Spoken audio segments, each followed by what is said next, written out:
bahwa pendidikan ini adalah fondasi utama dari sebuah bangsa. Dari kesenjangan akses pendidikan, banyak lagi anggaran yang belum tepat sasaran.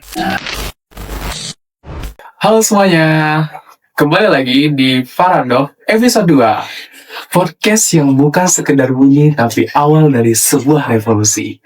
Oke, pada kesempatan kali ini kita kedatangan 2 guest star guys. Nah, mungkin daripada aku yang memperkenalkan diri, dari abang-abangnya aja kali ya, yang langsung memperkenalkan diri. Oke, dari abang dulu. Oke, terima kasih Alfa. Selamat pagi, siang, malam teman-teman pendengar setia dari podcast Paradox oleh BMKM FMIPA UNAN. Salam kenal, nama aku Alif, merupakan lulusan dari Kesehatan Masyarakat Universitas Andalas. Oke, terima kasih.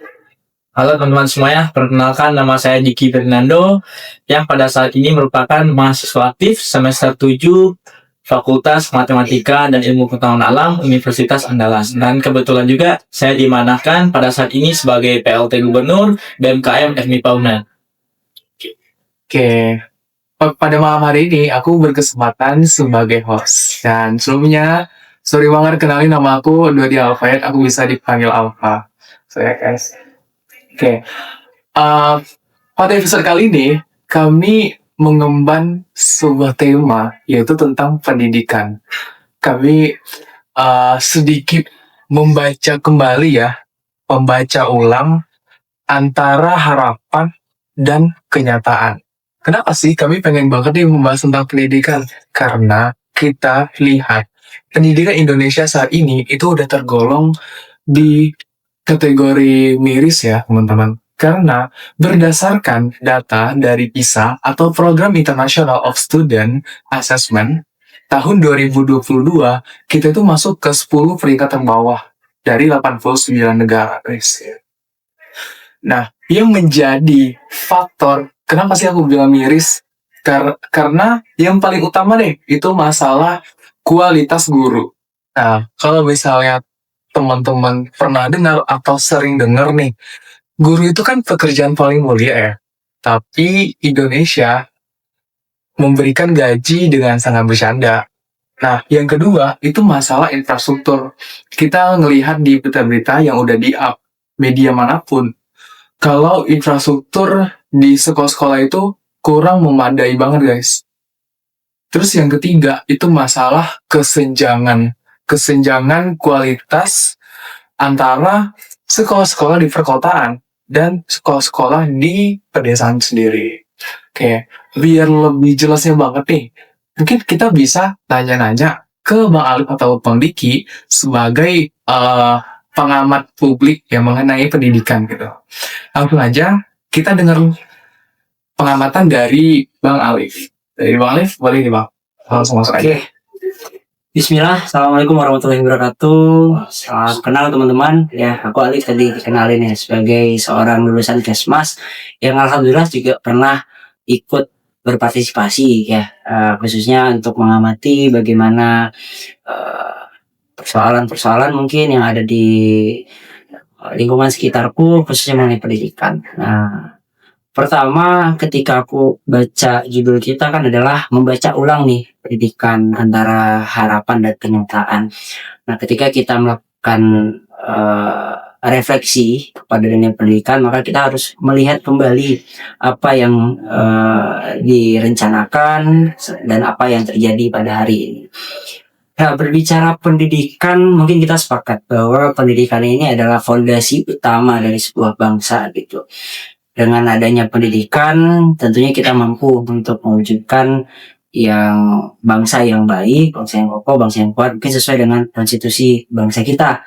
Nah, dalam hal ini juga bangsa sudah mengatur, ya, mengamanatkan dalam Undang-Undang Dasar itu bagaimana bangsa ini bertanggung jawab untuk mencerdaskan kehidupan bangsa. Dan diatur lagi dalam Undang-Undang Nomor 20 tahun 2023 bahwa negara itu mewajibkan pendidikan kurang lebih selama 12 tahun dan wajib untuk membiayainya. Ya. Dan banyak lagi aturan-aturan konstitusi kita. Undang-Undang Nomor 31 juga, Undang-Undang Dasar 31 juga menyatakan bahwa setiap masyarakat, setiap rakyat itu wajib ditanggung oleh negara mengenai pendidikan. Namun ketika kita hadapkan dengan realita hari ini, ya melihat pendidikan, mungkin kita semua dan penonton juga merasakan ada hal-hal yang mungkin tidak sesuai dengan harapan kita yang menginginkan bangsa yang besar, bangsa yang kuat dan kokoh, namun masih lemah secara pendidikan. Nah, kalau Alif di sini hadir sebagai sudut pandangnya memang bukan untuk mencari siapa yang salah dan benar, ya kan? Tapi bagaimana kita bisa merumuskan kembali apa sih yang sebenarnya terjadi gitu berdasarkan perspektif kita sebagai mahasiswa, sebagai seorang pengamat dan sebagai masyarakat yang berada di lingkungan. Nah, di satu sisi kita udah punya undang-undang nih, ya kan?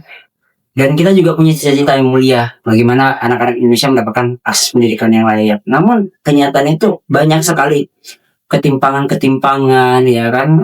Kemudian gap akses juga, dan ini sudah dicatat melalui riset-riset ya. Misalkan tadi kayak di riset PISA 2022. Ya. Indonesia ini termasuk 10 terendah dalam dunia pendidikan.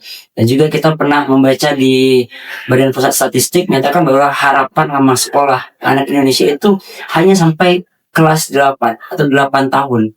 Nah, sementara cita-cita kita tadi kan apa? Ingin menjadi bangsa yang kuat dan kokoh. Apalagi narasi sekarang itu menghadapi bonus demografi 2045. Nah, apakah memang dengan 8 tahun ini sudah cukup? Tentunya belum gitu kan. Itu baru 12 tahun SD sampai SMA. Belum lagi nanti kita berbicara pendidikan tinggi. Nah, ada hal yang Alif perhatikan di sini, yaitu dua hal yang menjadi permasalahan utama kita adalah masalah suprastruktur dan juga infrastruktur. Suprastruktur ini apa? Suprastruktur ini adalah bagaimana sistem yang terjadi dalam dunia pendidikan Indonesia. Ya, mungkin kita menyadari, termasuk Alif, Diki dan Alfa juga merasakan ya, kita berapa kali berganti kurikulum, mulai dari KTSP, kemudian kurikulum 2013, sekarang kurikulum Merdeka, dan ada lagi isunya bakal berganti lagi kurikulum menyesuaikan dengan kebijakan dari Menteri.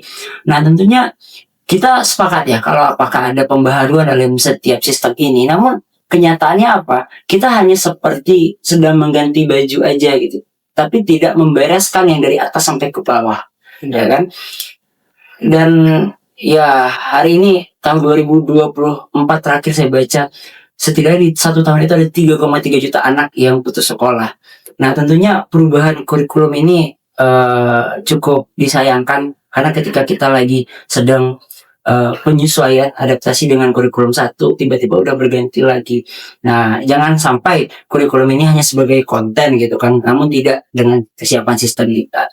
Nah, permasalahan utamanya di sini adalah sistem infrastruktur tadi yang diiringi oleh infrastruktur yang belum memadai. Benar. Ya, Bagaimana? infrastruktur ini antara daerah di pusat dengan daerah di wilayah terpencil itu sangat jauh. Pengamatan Alif pernah ikut pengabdian antara pertama kita lihat dari segi bangunan deh. Mungkin kalau kita di daerah ini di pusat wilayah di Sumatera Barat, kita ngelihat ada sekolah yang tingkat 2 bahkan sampai tingkat 3 gitu kan, dengan parkiran yang luas. Iya benar. Ya kan? Banyak banget. Mungkin dengan media pembelajaran ada labor komputer, ada ruang seni, ya kan?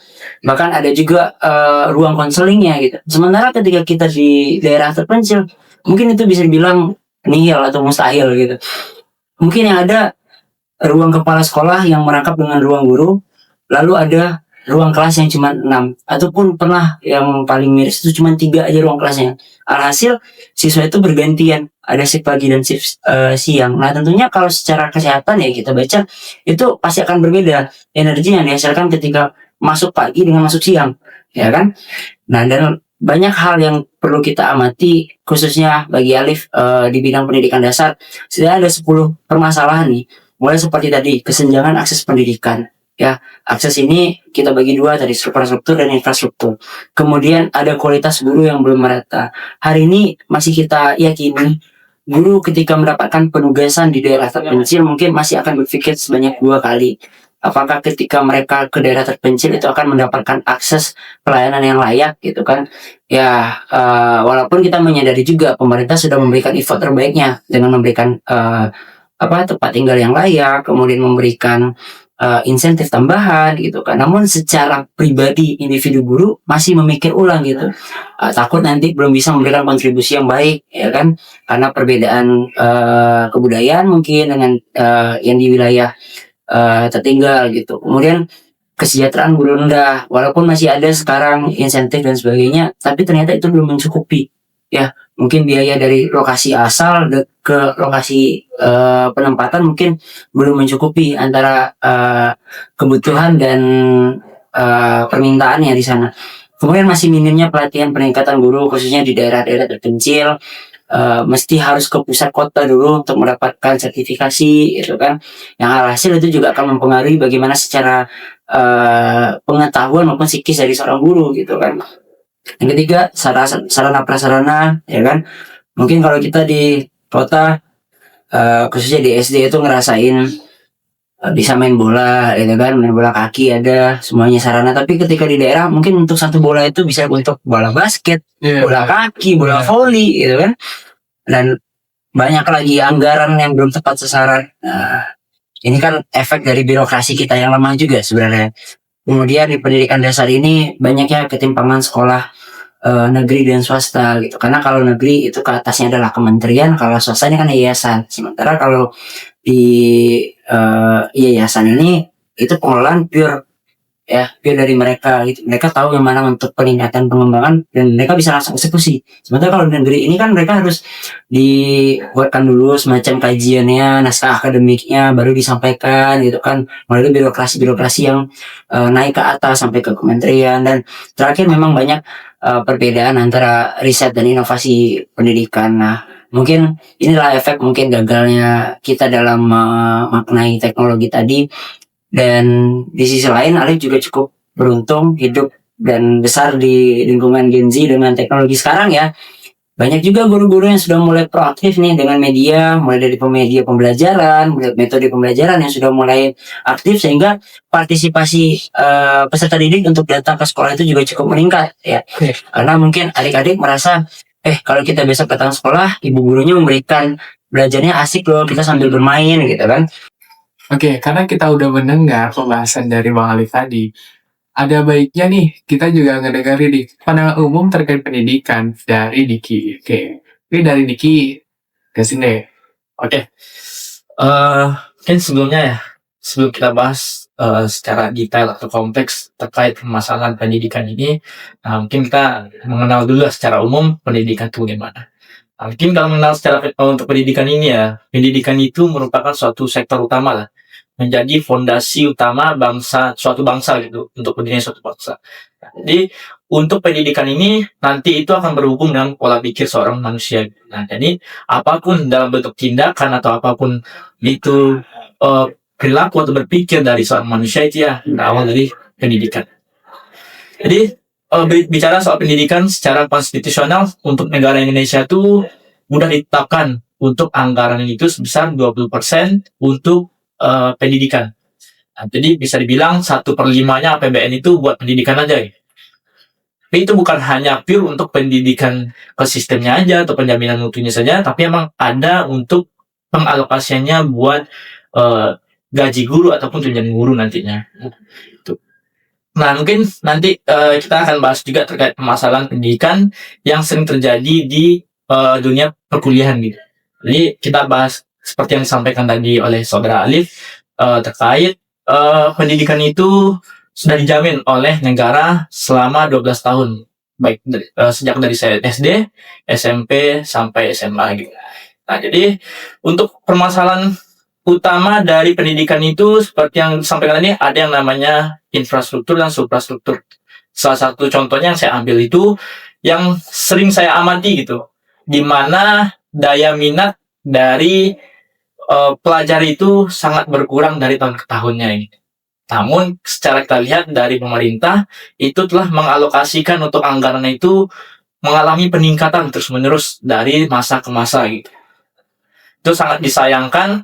Tadi bicara soal harapan itu kan udah sesuai dengan harapan yang sudah disusun, yang telah dirancang, di mana untuk APBN ini dialihkan 20% gitu. Nah, namun realitanya atau output yang kita rasakan itu jauh dari yang kita harapkan gitu.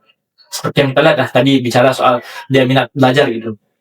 Bukan hanya di mahasiswa ya, tapi di kaum pelajar juga. Nah, di mana orang ke kampus atau ke sekolah itu ya niatnya itu bukan belajar. Ada yang niatnya bermain, hanya sekedar mengisi waktu kosong. Nah, itu yang sangat kita resahkan dan keluhkan gitu. Nah, mungkin kita bahas juga di sini terkait permasalahan di kampus. Nah, mungkin yang pertama yang saya highlight itu permasalahan di kampus yang pertama itu komersialisasi pendidikan. Di mana bisa kita lihat kampus itu makin hari makin bertambah. Namun secara kuantitasnya itu tidak mendukung. Nah, misal bisa kita nilai ya di sini tidak memprioritaskan kuantitas namun kualitas namun memprioritaskan kuantitasnya aja. Karena kuantitasnya itu sudah kurang berarti akan berdampak ke output nantinya dari perguruan tinggi itu. Nah, itu yang pertama terkait komersialisasi pendidikan yang hanya mengutamakan uang saja, bukan kualitas yang didapatkan oleh mahasiswa. Nah, yang kedua terkait beasiswa. Beasiswa yang paling utamanya itu yang diberikan oleh pemerintah, yang difasilitasi oleh pemerintah. Yang pertama itu yang sering KIPKA gitu.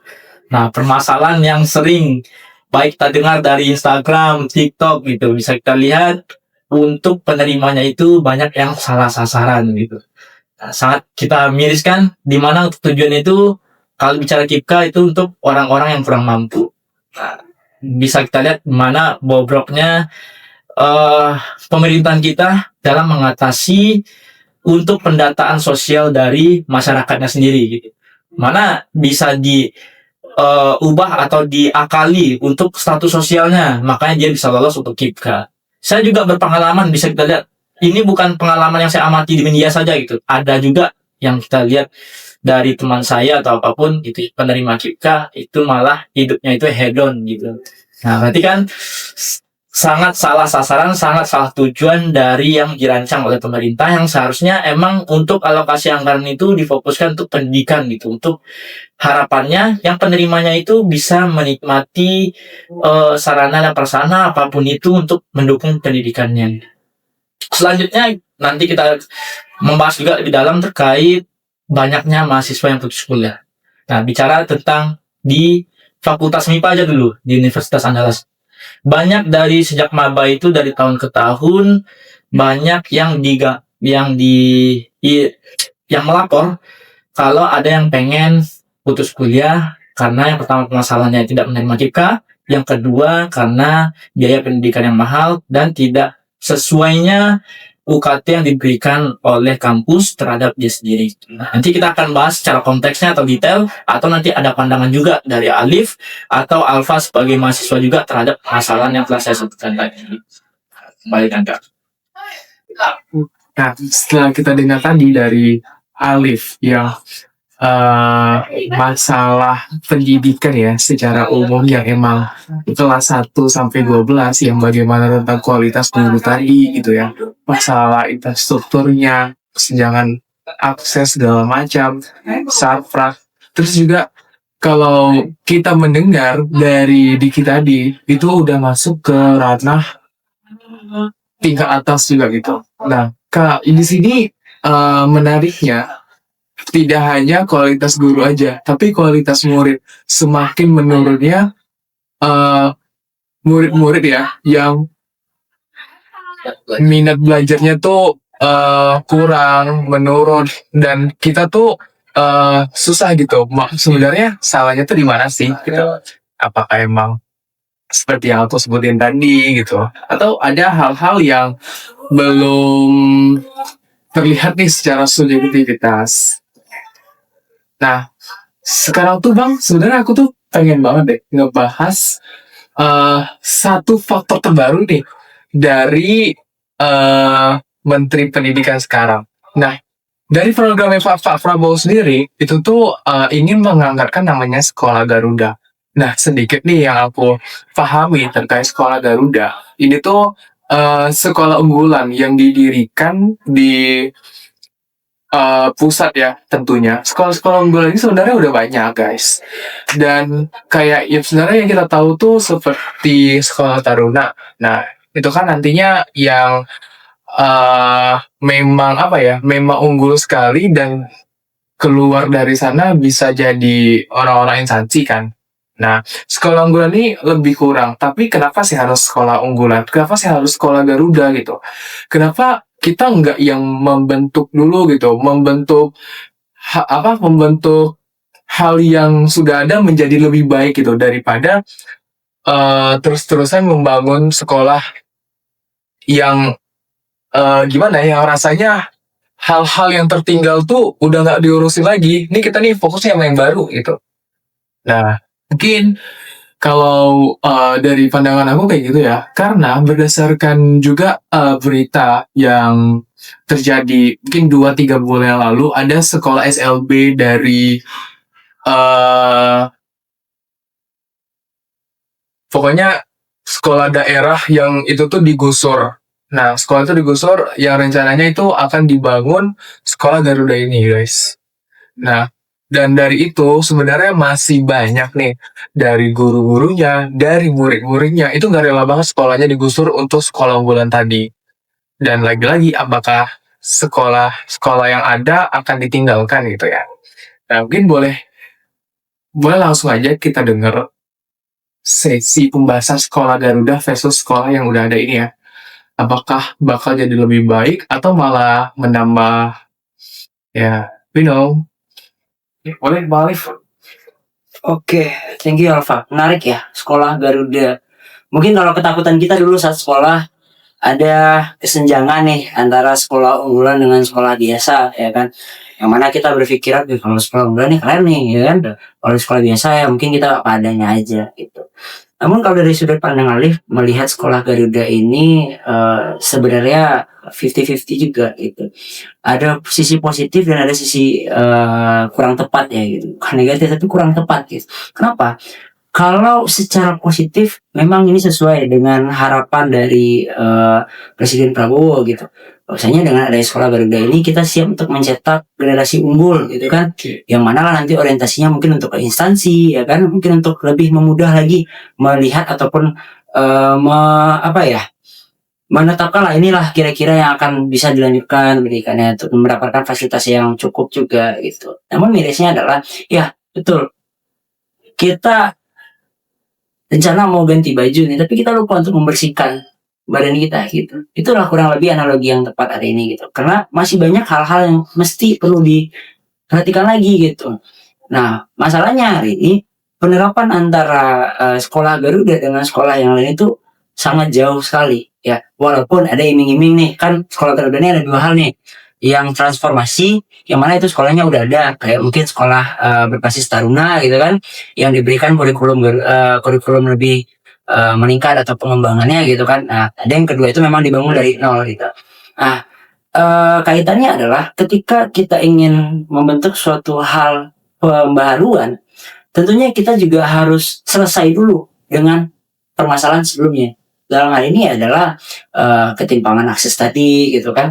Nah, kalau ini sudah selesai baru rasanya kita cocok untuk membuka sebuah pengembangan. Karena bagi Alif sendiri ada dua hal tugas kita dalam pendidikan. Yang pertama adalah bagaimana kita meningkat pemerataan pendidikan ya. Kalau pemerataan ini sudah oke, baru kita lakukan peningkatan kualitas pendidikan. Bagaimana kita bisa meningkatkan kalau kita belum merata? Alhasil akan ada tumpang tindih di sini gitu, Alfa. Dan terkait tadi ya sekolah yang sampai digusur kan sebenarnya berdasarkan perencanaan aja lagi nih. Kalau perencanaannya sudah oke, nggak ada lagi istilah sekolah yang akan digusur gitu kan.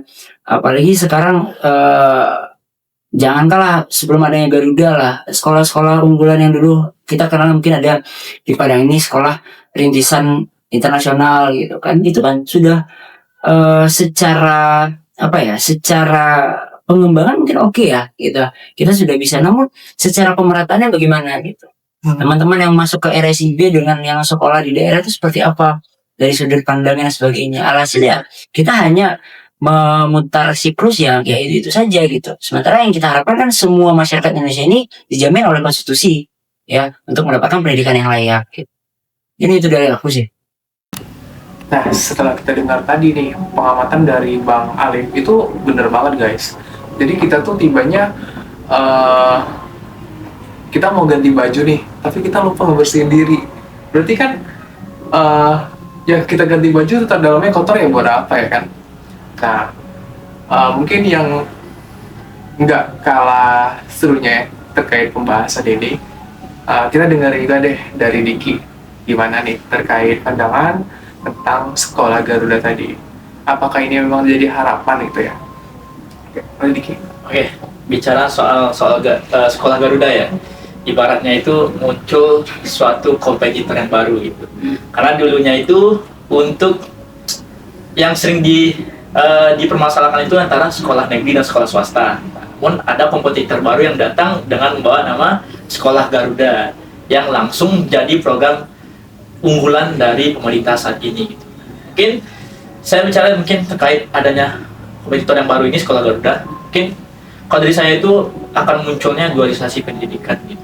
Nah, karena seperti yang kita tahu bukan hanya dari pendidikan ya seperti yang disampaikan tadi ya dari saudara Alif, dari sekolah negeri saja itu sudah banyak kekurangannya itu, baik dari pemerataannya, dari infrastrukturnya, atau dari kualitas guru atau apapun itu. Nah, jadi dengan datangnya sekolah Garuda ini tentu nantinya akan mempertambah gap gitu antara sekolah negeri dengan sekolah Garuda gitu. Nah, jika dilihat ya, untuk sekolah negeri itu di Indonesia totalnya itu udah ratusan ribu gitu, namun pemerataannya itu belum maksimal gitu. Ada sekolah yang di pinggiran itu yang hanya untuk mendapatkan pembelajaran yang baik aja itu udah syukur gitu. Jangankan untuk mengharapkan sekolah juga bisa mendapat fasilitas bermain basket, bermain bola, atau ada tempat seninya atau apapun itu, jangan diharapkan kayak gitu. Untuk belajar aja dia udah bersyukur gitu. Terus untuk sekolah Garuda nih kan nantinya yang saya lihat ya, yang saya searching juga untuk sekolah Garuda nih pembagiannya itu hanya masih tetap di kota-kota besar saja. Nah, jadi itu ujung-ujungnya ya tetap di sentrisnya itu di daerah-daerah yang unggul saja gitu. Namun pemerataan ini daerah tertinggal ataupun daerah yang belum sering diamati oleh pemerintah itu masih tetap mengalami penurunan dari pendidikan atau stuck di situ-situ saja gitu. Nggak ada perubahan sama sekali gitu untuk dari sekolah negeri tersebut.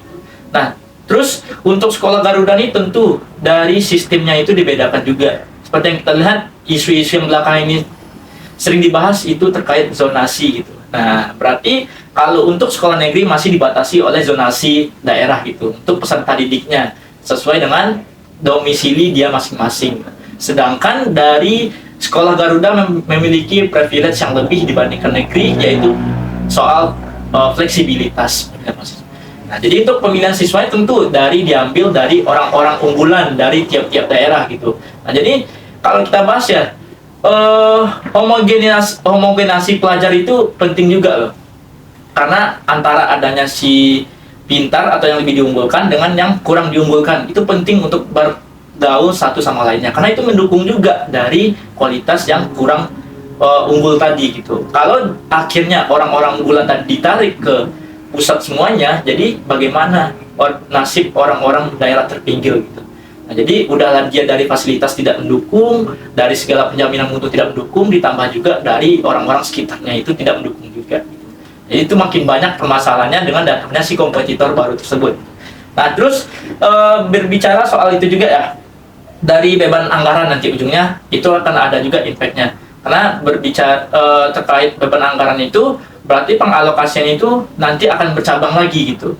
Yang tadinya fokusnya ke negeri dengan cakupan alokasinya itu beragam, namun ada lagi kompetitor baru dengan sekolah Garuda. Nah, tentu sekolah Garuda pun juga ada pembagiannya lagi gitu.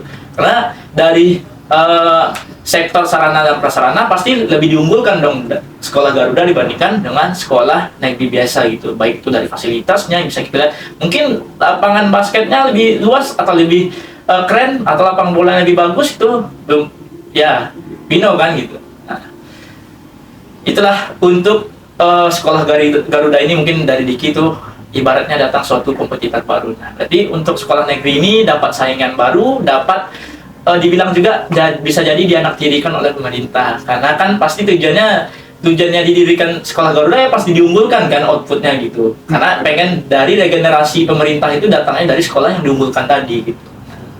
Mungkin itu. Oke.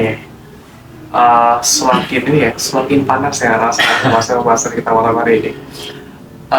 dari yang aku tangkap ya pembahasan dari Bang Al dan Diki tadi, kalau misalnya kembali ke pertanyaan apakah sekolah Garuda ini sebagai harapan, ya we never know gitu, karena sekolah ini juga belum berjalan gitu. Dan seperti yang Diki bilang juga tadi, kalau sekolah ini adalah sekolah yang diunggulkan dari pemerintah, dan banyak sekali ya faktor-faktor yang akan ditinggalkan gitu. Seperti tadi terkait orang-orang yang di daerah pasti nggak mendapatkan akses yang cukup. Kemudian mungkin kita bisa melingkup lagi terkait jenjang yang lebih atas, guys. Nah, jenjang yang lebih atas nih udah pasti kita masuk ke ranah perkuliahan ya. Mungkin kalau ranah perkuliahan nih, aku sebagai mahasiswa sendiri ya, itu udah ngerasain di 3 tahun ini bener-bener gimana ya, mau dibilang bagus nggak yang terlalu bagus, mau dibilang jelek juga enggak. Jadi ya 50-50 deh untuk masalah ini. Pertama itu tentang kualitas pendidikannya sendiri. Sebelumnya aku juga dari UNAN FMIPA ya gitu. Banyak juga hal-hal yang di FMIPA tuh kurang tepat sasaran gitu. Tadi ada pembahasan Diki terkait UKT. Nah, sebenarnya dari UKT ini cukup banyak yang teriak karena tingginya UKT ya, tapi juga banyak yang teriak untuk terus lanjut kuliah gitu. Mungkin di sini juga menjadi salah satu pendobrak deh untuk kita sendiri, dan juga untuk kedepannya nih tentang kualitas gitu, kualitas mengenai UKT-nya tadi, apa aja yang udah kita dapetin gitu, dan juga sistem untuk penurunan UKT sendiri tuh terlalu banyak syarat, dan juga orang-orang yang mendapatkan tuh ya, rasa aku nih mungkin juga kurang riset deh. Mungkin biar lebih enaknya lagi, karena pengamatan dari aku udah, aku serahin ke Diki lagi nih. Pengamatan sebagai mahasiswanya nih. Kira-kira gimana sih? Oke, kita berbicara tentang kualitas pendidikan di perguruan tinggi. Bukan hanya nanti, banyak tuh relevannya nanti sinkronnya, karena untuk posisi dari UKT ini akan berhubungan dengan nanti yang lainnya gitu. Bicara tentang UKT terlebih dahulu, sebenarnya tidak bisa disalahkan juga untuk UKT ini tinggi atau rendah, karena untuk UKT ini akan berpengaruh terkait baik itu infrastruktur ataupun penjaminan mutu dari kampus tersebut, karena kan memerlukan duit tuh, apalagi sudah ditambahnya PTNBH, berarti kan kampus harus pandai-pandai mencari pendanaan atau pembiayaan untuk kampus dia sendiri gitu. Nah, jadi untuk UKT ini mungkin untuk nggak masalah untuk ditinggikan ya, karena kan memang kita tahu juga untuk pendidikan ini butuh fasilitas yang cukup mahal juga, apalagi di dunia saintek gitu, apalagi yang ada labornya atau apapun itu membutuhkan suatu alat atau instrumen yang lebih mahal gitu. Nah, namun yang jadi permasalahannya itu penggolongannya tidak sesuai gitu. Seperti yang kita lihat, ada mahasiswa yang tergolong tidak mampu malah dapat penggolongan lebih tinggi gitu, dan ada juga mahasiswa yang tergolong sudah di atas standar namun mendapatkan UKT yang di bawah yang seharusnya dia dapat. Nah, itu kan sangat miris rasanya.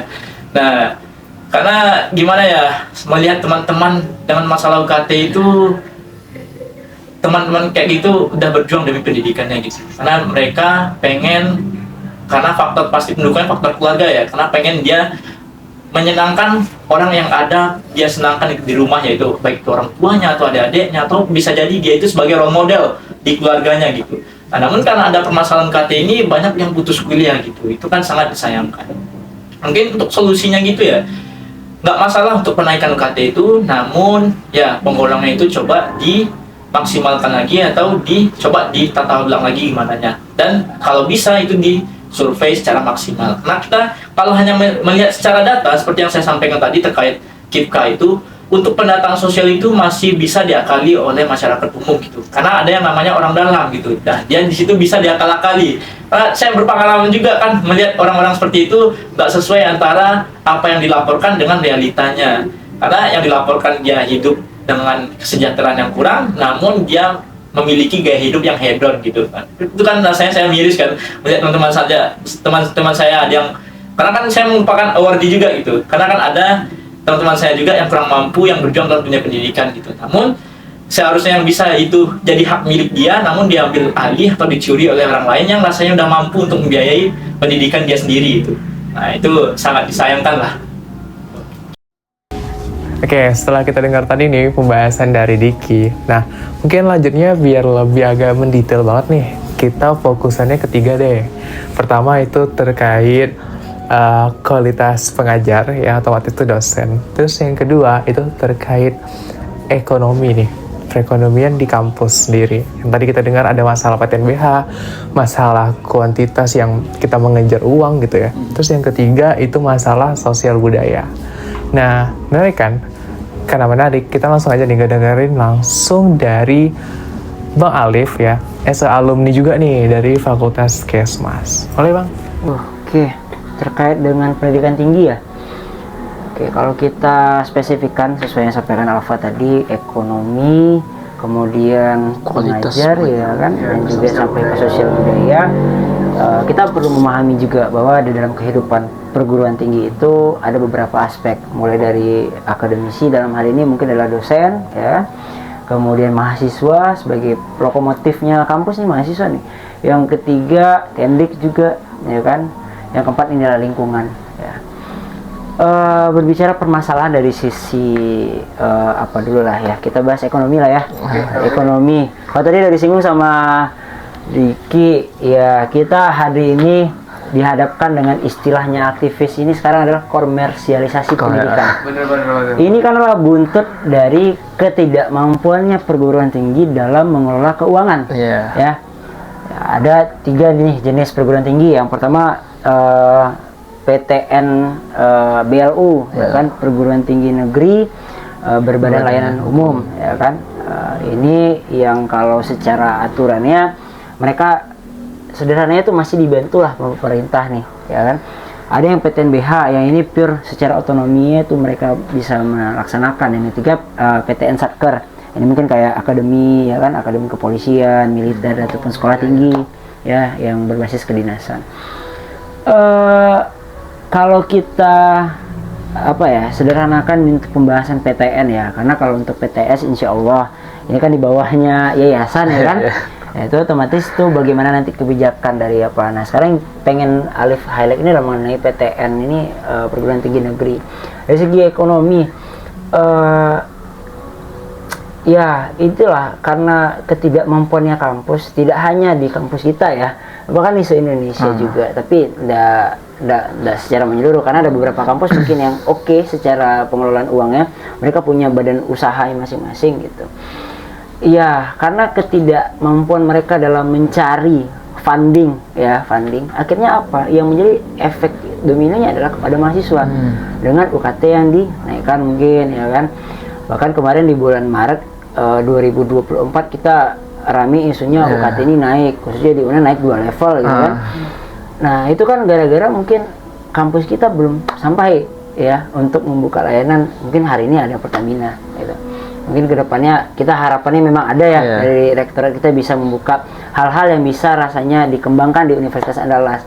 Nah ini dan alhamdulillah banyak juga tuh, kayak sudah ada IO UNAN juga ada ya kan, terus sudah ada sekarang jasa konstruksi dari UNAN, jasa konsultan UNAN udah ada gitu. Nah harapan ini bisa menjadi penambah lah pemasukan dari UNAN, sehingga yang awalnya kebijakan UKT ini dinaikkan bisa dipertimbangkan untuk menyesuaikan lah dengan keadaan hari ini, karena rentetannya adalah ketika UKT itu naik, ya itu akan membebankan orang tua kita, keluarga kita, wali-wali kita ya kan, yang mungkin untuk kehidupan kehidupan primer saja mungkin masih bersusah payah, apalagi dengan sekunder ini ya, pendidikan sekunder ini. Nah itu secara ekonomi, belum lagi berbicara pengeluaran kampus gitu kan, berapa bayar listrik, berapa bayar wifi, ID dan sebagainya, ya kan itu perlu kita perhatikan juga gitu. Apalagi juga habis efisiensi. Efisiensi lagi itu dapat kabar kemarin beberapa kampus sampai 30 miliar dipotong gitu, dari pemerintah. Nah kan ini cukup disayangkan ya kan, apalagi udahlah dipotong dan banyak pula habis itu untuk biaya pegawai. Ya kan, untuk biaya pegawai. Nah sampai nanti ke bawah-bawahnya gimana, pengembangan dan sebagainya. Nah itu efek lanjutannya dari nomor 2 tadi mengenai bagaimana kualitas dosen tadi, ya kan.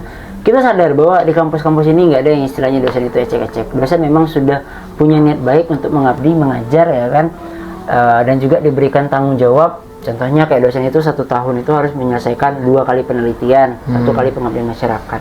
Mereka diberikan beban administrasi yang cukup tinggi, namun realitanya yang pernah kita dengar dari dosen adalah kita diminta ini, tapi kita nggak dibutuh dari segi akomodasi, ya kan. Alhasil ya itu menjadi pertimbangan juga bagi Bapak Ibu dosen kita untuk melanjutkan tugasnya gitu kan, ataupun bagaimana pengembangan ke depannya gitu. Dan yang kita inginkan sebenarnya kan dosen ini kalau bahasanya kan long life learner gitu kan, pembelajar sepanjang masa gitu.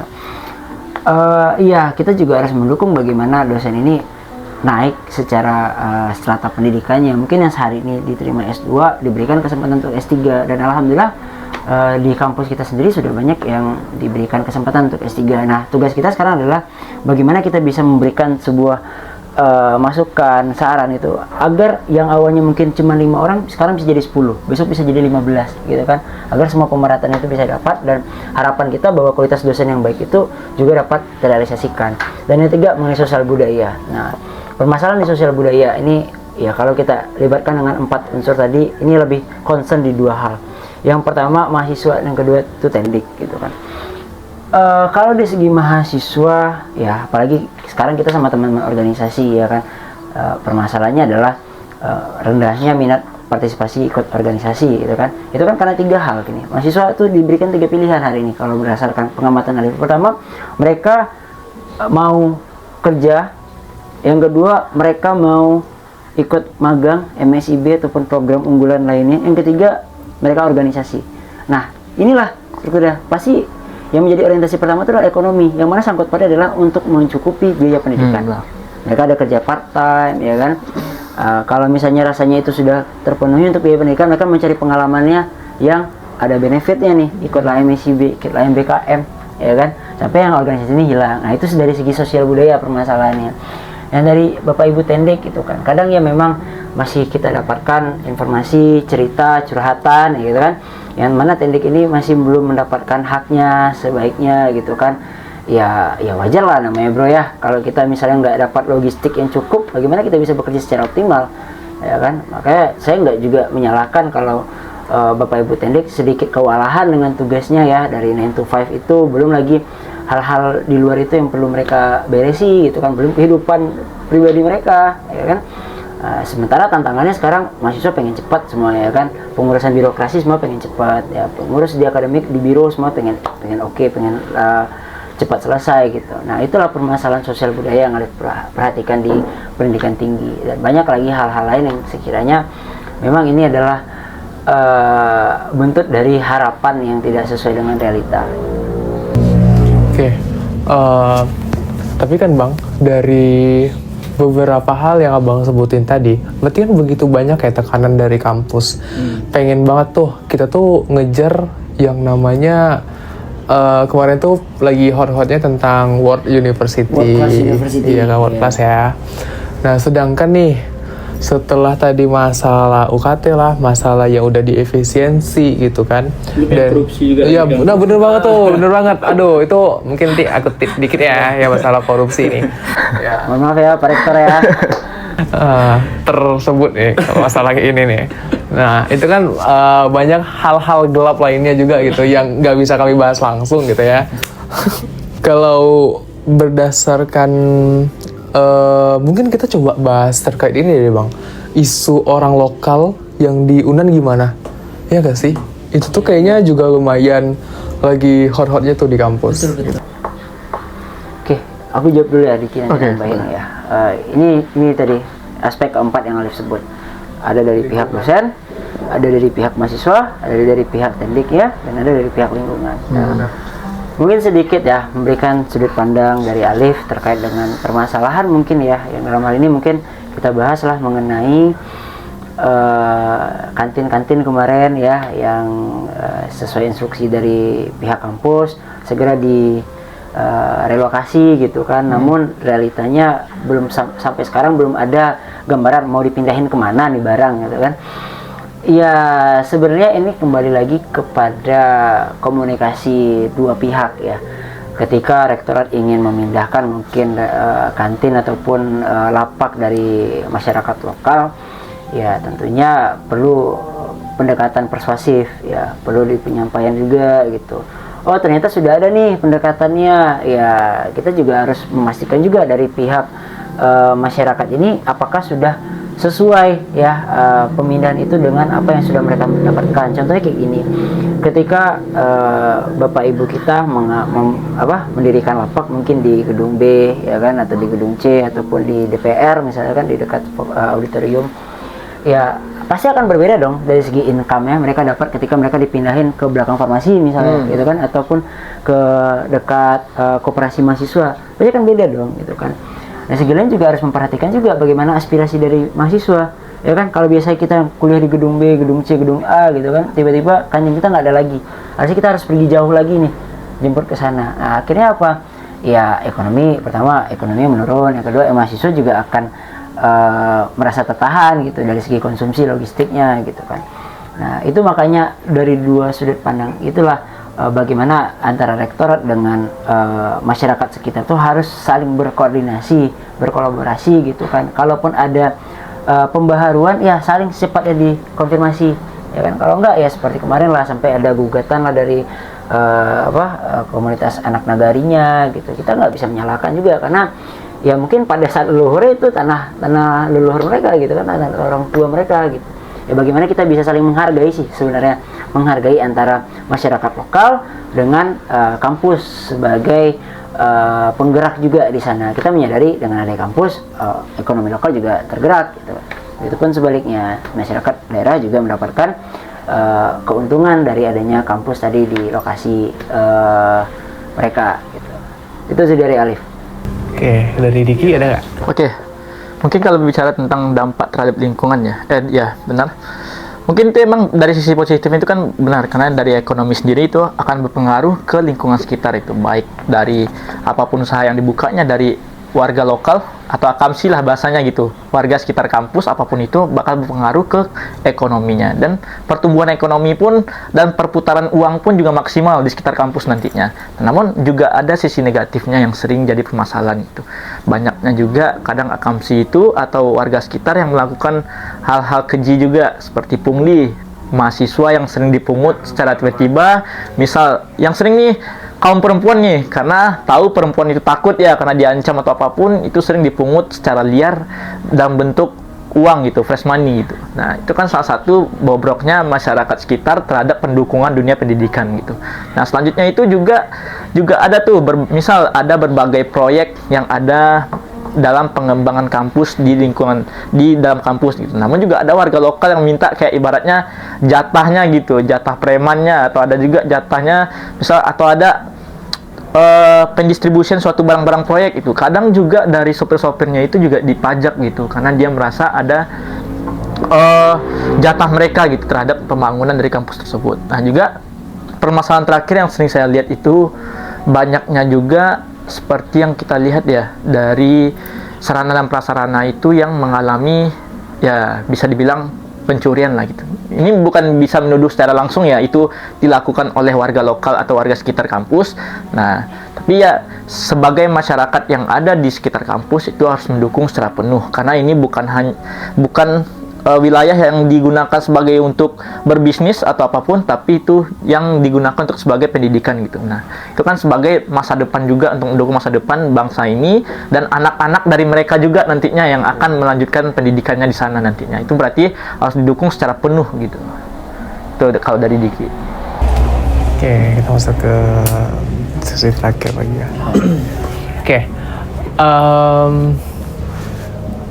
sebenarnya nih masih banyak banget nih guys yang perlu kita bahas ya, apalagi tadi mengenai isu kampus dan juga ada beberapa poin tentang pendidikan dari sekolah dasar sampai SMA yang rasanya nih masih banyak nih tantangan-tantangan yang belum terbahas nih. Oke, mungkin bisa kita bahas di sesi selanjutnya aja ya.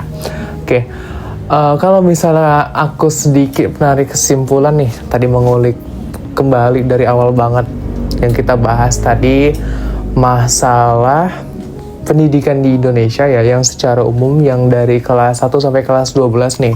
Tadi terkait orang-orang yang rasanya udah putus sekolah dari dia kelas 8 SMP gitu ya. Terus juga tadi masalah pemerataan akses sekolah gitu, yang masalah infrastrukturnya, kesenjangan yang ada di perkotaan dan pedesaan gitu ya. Terus juga tadi kita mengulik juga nih tentang ekspektasi-ekspektasi dari sekolah Garuda guys. Nah, kayak yang dibilang Bang Alif tuh, kenapa sih kita mencoba hal yang baru padahal hal yang sudah ada belum ada perbaikan sama sekali gitu. Dan dari faktor-faktor yang lainnya juga nih terkait keuangan yang disampaikan dari Diki ya, itu masalah 20% dana untuk pendidikan sendiri, sedangkan dari 20% itu belum merata sama sekali. Banyak banget yang perlu dipertimbangkan untuk kelanjutan pembangunannya.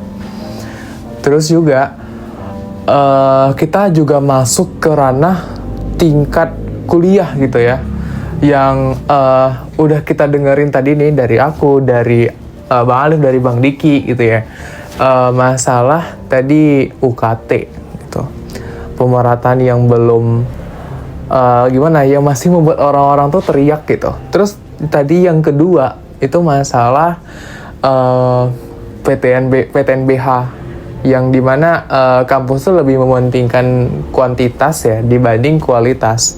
Padahal kampus sendiri itu pengen banget nih ngejar World Class University. Nah, World Class University ini kan udah ngejamin banget nih kalau ini nih bentuk penekanan juga nih, entah untuk mahasiswanya, dari tendiknya gitu ya, dosen dan sebagainya gitu, untuk dipaksa bekerja lebih deh gitu ya, dipaksa bekerja lebih ya Bang, biar kita bisa membangun citra. Padahal pada kenyataannya nih ya, seperti yang kita tahu, kampus tercinta kita rasanya belum mampu gitu untuk melangkah ke tingkat yang lebih atas, karena banyak banget nih tadi faktor-faktor yang perlu dikaji kembali gitu. Dan juga ada hal-hal gelap lainnya ya sedikit ya terbilang tadi. Oke, mungkin karena dengan judul kita banget nih, kita tuh antara harapan dan kenyataan, seperti yang udah kami jelasin tadi. Banyak ekspektasi orang tuh yang udah tinggi banget, tapi kenyataan entah dari pemerintah, dari kampus sendiri itu nggak bisa memadai guys. Nah, keharapan aku ya sebagai host di sini, Indonesia tuh ya khususnya untuk masalah pendidikan ini, kita tuh jangan sampai tertinggal dari negara-negara tetangga kita. Kalau yang aku sebutin tadi ya mengenai PISA, Program International of Student Assessment, kita sendiri tuh Indonesia termasuk ranking 6 terbawah di ASEAN gitu guys. Kita itu di bawah Singapura, kita di bawah Vietnam, di bawah Brunei, dan di bawah Malaysia ya, bener. Nah, negara-negara tetangga kita aja udah yang kayak rasanya mereka udah hidup di tahun 2050 gitu. Kita masih di 18 mungkin, atau kita masih yang baru-baru merdeka banget gitu. Gitu ya guys. Harapannya mungkin segala sesuatu dari yang diekspektasikan gitu. Dari aku juga sebagai mahasiswa, mungkin ada penonton nantinya, entah mungkin ada anak SMA juga ya.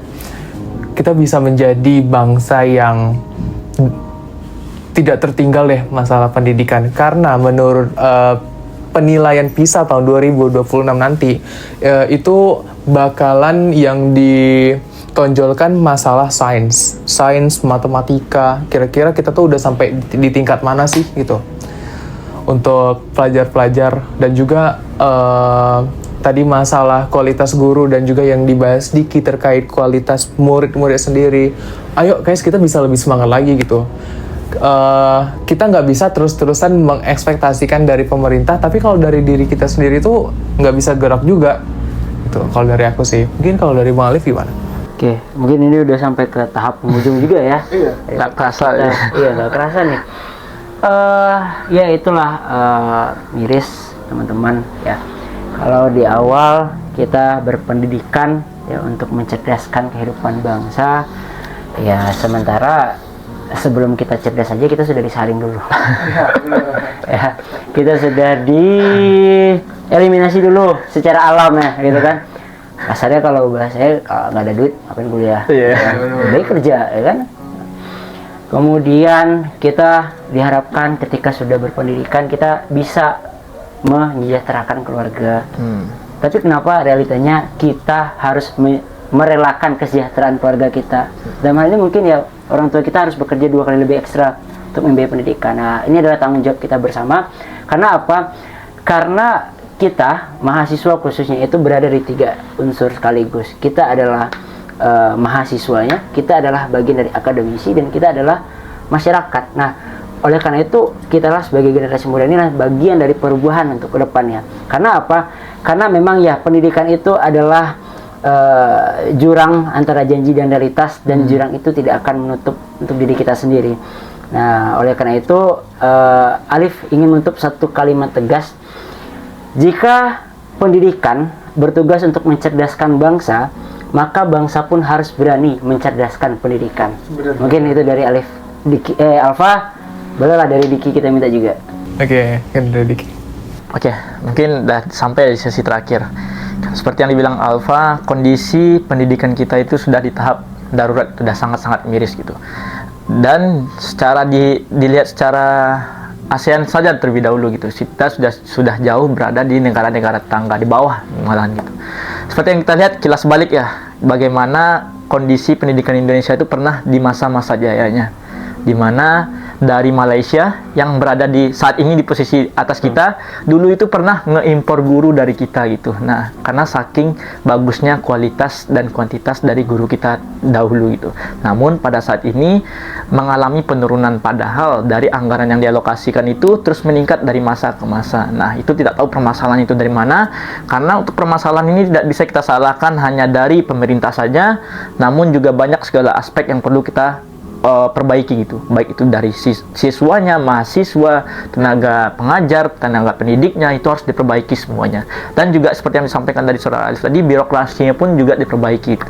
Jangan sampai birokrasi itu malah tidak sesuai dengan dan tidak relevan dengan apa yang ditujukan oleh pendidikan tersebut gitu. Nah, mungkin kalau untuk kalimat terakhir dari Diki ya, untuk tujuan pendidikan itu bukan hanya sekedar mencari gelar saja, mencari nama saja, mencari esensi saja, mencari gengsi saja gitu. Nah, namun tujuan dari pendidikan itu kebijaksanaan dalam berpikir dan bertindak gitu nantinya. Nah, itu makanya tadi seperti yang disampaikan di awal, pendidikan itu berpengaruhnya tentu ke pola pikir nantinya. Itu bagaimana SDM kita ke depannya, dan bagaimana apapun kebijakan-kebijakan yang tergantung dari SDM yang menjalankannya gitu. Nah, mungkin itu terakhir dari. Oke, karena kita udah ngedengerin nih closing statement dari 2 gestar malam ini, berarti kita udah sampai bahkan di penghujung. Dan ya, bisa kita akhiri pada episode kali ini. Stay tune aja di episode berikutnya. Dan juga terima kasih untuk teman-teman yang udah nonton. Dan sampai jumpa, bye!